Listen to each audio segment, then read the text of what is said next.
ಎಲ್ಲರೂ ಕೇಳಬೇಕಾದ ವಿಷಯ. ವರ್ತಮಾನ ಕಾಲದಲ್ಲಿ ಸ್ವರ್ಗದ ಆಸೆಯಿಂದ ನೇರವಾಗಿ ಸ್ವರ್ಗ ಪ್ರವೇಶ. ಒಂದೊಮ್ಮೆಗೆ ಸ್ವರ್ಗಲೋಕ ನಮ್ಮ ಸ್ವಾಧೀನ. ನಮ್ಮಲ್ಲಿ ಸ್ವತಂತ್ರ ಇಂದ್ರ ಅವ ಸುಮ್ಮನೆ ಕೂತಲಿಲ್ಲ, ವೈಕುಂಠ ಪ್ರವೇಶ ಮಾಡಿದ. ಶ್ರೀಹರಿಯಲ್ಲಿ ತೋರಿತ್ತ ಪರಿಣಾಮ ಈ ರೀತಿಯಾಗಿದೆ. ಇಂದೀಗ ಹೊಸ ವಾರ್ತೆ ಕೇಳುತ್ತೇನೆ, ಯಾವುದು ಗೊತ್ತೇನೆ?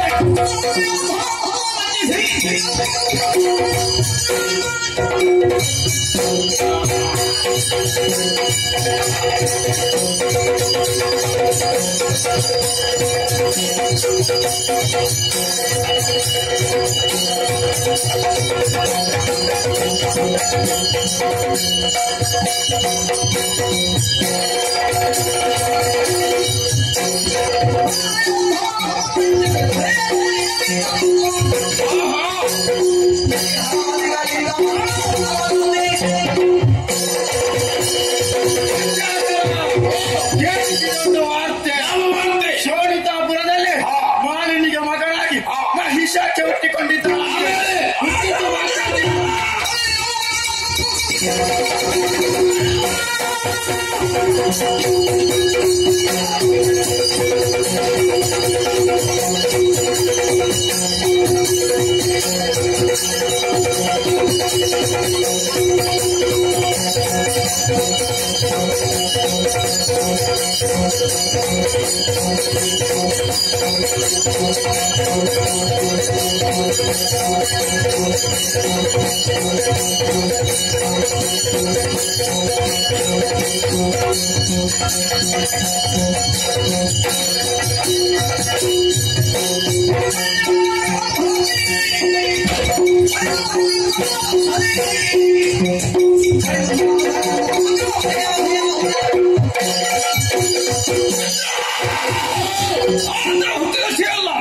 ಹುಟ್ಟಿದ ಕೂಡಲೇ ಅಜನನ್ನು ಭಜನೆಯ ಮೂಲಕ ವೆಚ್ಚಿಸಿ ಬೇಕು ಬೇಕಾದಂತವರನ್ನು ಬಳಿದಾನೆ. ಯಾವವರ ಗೊತ್ತೇ? ಯಾವವರ ದಡೆಯಲ್ಲಿ ಯೋನಿಜರಿಂದಲೂ ಮೂರು ಮೂರ್ತಿಗಳಿಂದಲೂ ಮಾಡಲೇಬಾರಂತಹವರನ್ನು ಬಳಿದಾನೆ. ಆಮೇಲೆ ಆದಷ್ಟು ಕೂಡಿಕೊಂಡಂತಾದ್ರೆ ನಮ್ಮ ಸೇಡನ್ನು ತೀರಿಸಬಹುದು. ತಡ ಮಾಡಿದ ಯಾಕೆ?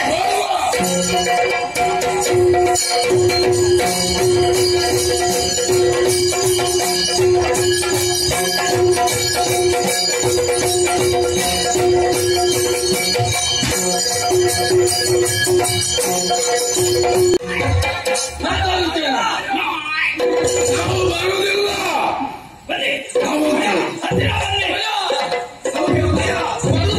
ಈ ಕಡೆಗೆ ಮಾಡುದಿಲ್ಲ. ಇನ್ನು ಹತ್ತಿರ ನಮಸ್ಕರಿಸಿದ್ದೇವೆ. ಪ್ರತಿಯೊಬ್ಬರಿಗೂ ಪ್ರತಿ ನಮಸ್ಕಾರವನ್ನು ಮಾಡಿದ್ದೇವೆ. ಒಬ್ಬಿಬ್ಬರಲ್ಲ ಸಹಸ್ರ ಸಂಖ್ಯೆಯಲ್ಲಿದ್ದೀರಿ. ನಡೆತಂದದ ಕೆಳಗಡಗಳನ್ನು ನೆಚ್ಚಿಸಿ ಮನಸ್ಸಿಗೆ ಬಹಳ ಹರ್ಷವಾಯಿತು. ಆಶ್ರಮಗಳ ನಿಮಗಾಗಿಯೇ ಅಲಂಕರಿಸಬೇಕು. ಆತಿಥ್ಯವನ್ನು ನೀಡುತ್ತಾ ನಿಮ್ಮ ಶರೀರದತ್ತ ದೃಷ್ಟಿ ಹರಿಸಿದರೆ ಅಂಗಹೀನತೆ ಎದ್ದು ಕಾಣುತ್ತಾಗಿದೆ. ಹಾಗೆಂದು ಹುಟ್ಟಿಯಿಂದ ಬಂದ ಕಷ್ಟಕ್ಕೊಳಪಟ್ಟು ಇದ್ದೀರಿ ಅನ್ನೋದು ಸ್ಪಷ್ಟ. ಇಂತಹ ಕಷ್ಟ ಯಾರಿಂದ ಬಂತು, ಯಾಕೆ ಬಂತು, ನೀವು ಯಾರು ಹೇಳಿ.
ಅಷ್ಟನ್ನು ನಾಳೆಗೂ ಬೇಕಾದೇನು? ಯಾಕೆ ಹುಡಿ ಮಾಡುತ್ತಿ? ಏನಂದ್ರೆ ಮೇಲೆ ಅದ್ವೈತ ನಿನಗೆ? ಉದ್ದೇಶ ಅಲ್ಲ, ಪೂರ್ವದೇಶವಲ್ಲ. ಇಲ್ಲಿಗೆ ಬಂದ ಮೇಲೆ ಉತ್ಸಾಹ ಉಲ್ಲಾಸ ತುಂಬಿ ತುಳುಕುತ್ತಾ ಇದೆ. ಅದ್ಯಾಕೆ?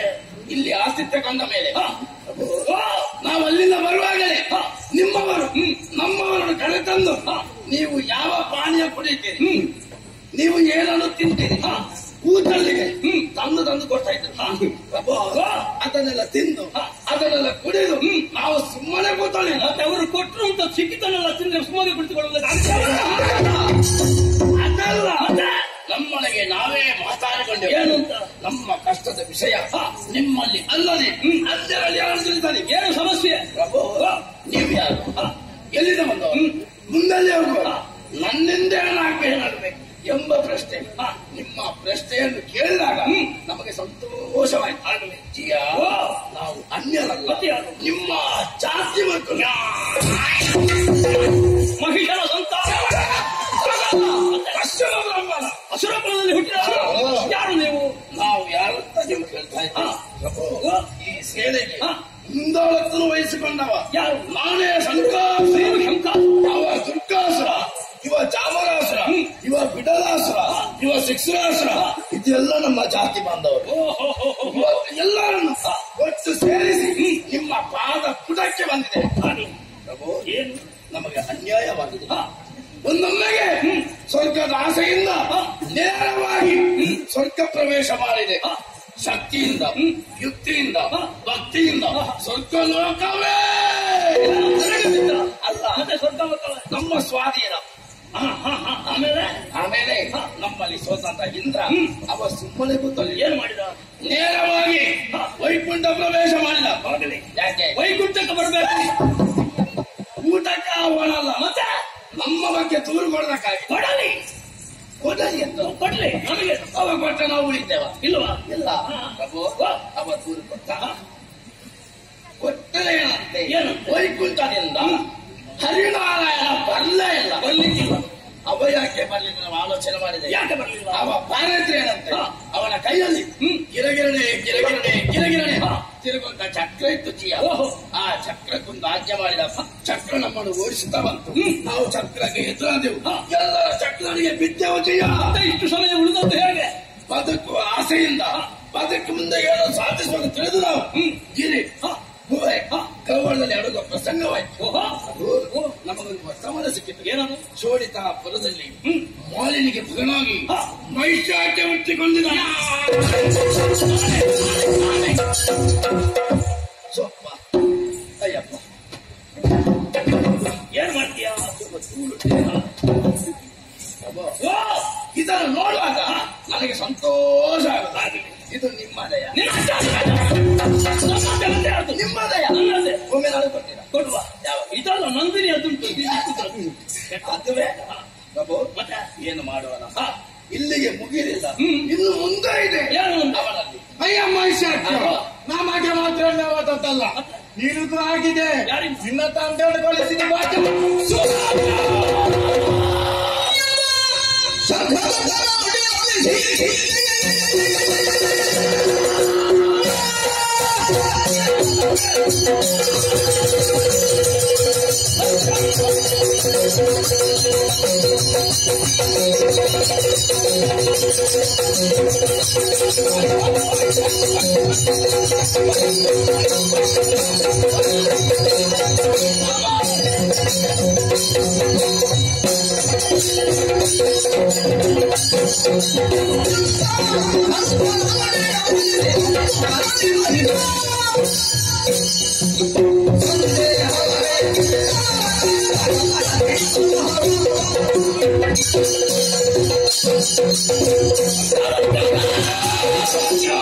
ದೇವತೆಗಳಿಂದ ನ್ಯಾಯವಾಗಿ ಹರಿ ಮೋಸವನ್ನು ಸಾಗಿದ್ದಾರೆ.